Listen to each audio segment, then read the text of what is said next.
أعوذ بالله من الشيطان الرجيم. بسم الله الرحمن الرحيم. ولما برزوا لجالوت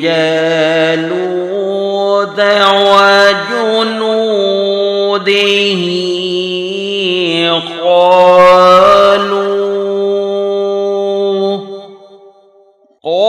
قالوا ربنا أفرغ علينا صبرا وثبت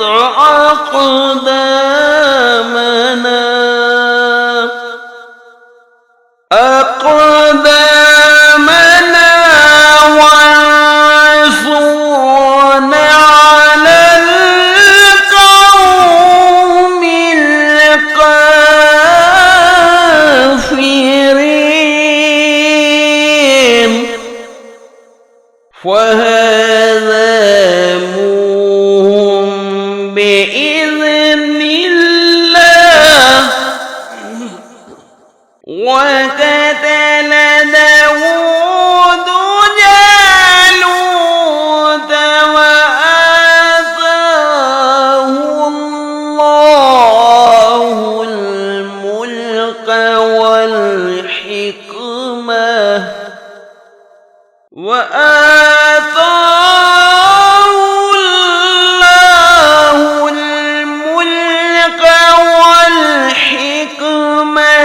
وعلمه مما يشاء.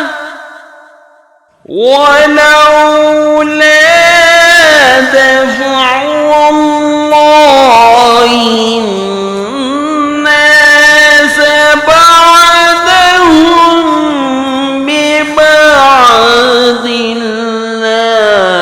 لفسدت الأرض